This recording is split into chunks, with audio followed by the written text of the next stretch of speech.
أصدقائي أحبابي متابعينا في كل مكان، أهلا بيكم على قناة أيمن سبورت 2 وحلقة جديدة من حلقات فرفوش وأصحابه. ازيك يا فرفوش؟ عامل ايه؟ اخبارك ايه؟ تمام. أهلا يا كوتش، أنت عامل إيه يا كوتش؟ صراحة الواحد زعلان وحزين على اللي بيحصل في فلسطين ده. ربنا يقويهم وينصرهم ويحفظهم يا رب. كلنا زعلانين يا فرفوش، وكل انسان عنده ضمير وحاسس وشاعر بالانسانيه لازم يزعل. اما المجرد من الانسانيه ده فبلا قلب.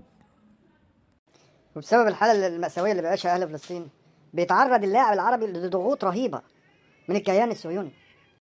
انت قصدك ايه يعني؟ انت بتقصد يعني على موقف صلاح يعني وعدم اعلانه رايه بصراحه في القضيه الفلسطينيه؟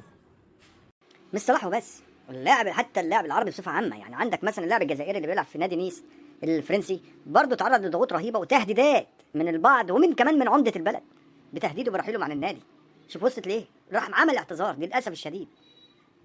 ده الجانب السلبي في الموضوع. في لعيبه برضو على قدر من المسؤوليه والانسانيه وقفوا قدام الضغط ده واعلنوا تأييدهم للقضيه الفلسطينيه، وعلى راسهم محمد النني، رغم الضغوط الرهيبه من نادي ارسنال والاتحاد الانجليزي، الا انه اعلن رايه بصراحه، وقف قدام الكل.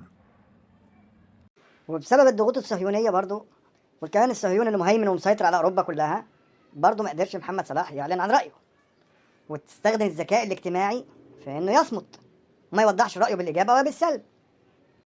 يعني انت بتسمي موقف محمد صلاح ده بذكاء اجتماعي؟ طب فين علاقاته الانسانيه؟ فين احساسه كمسلم؟ فين ده كله؟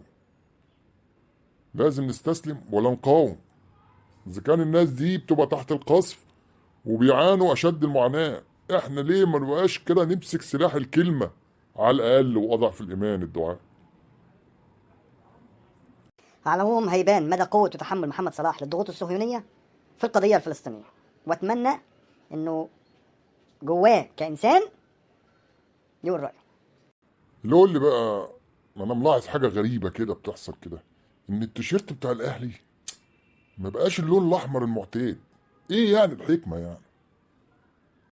قصدك يعني على من قدام أخضر والكتاف والظهر أحمر وبتاع؟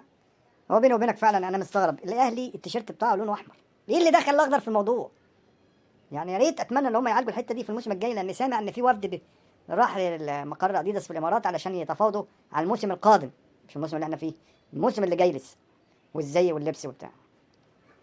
فنتمنى ان هم يعالجوا الحته دي، لان برضو التيشيرت الاهلي التيشيرت احمر، ليه بقى اخضر؟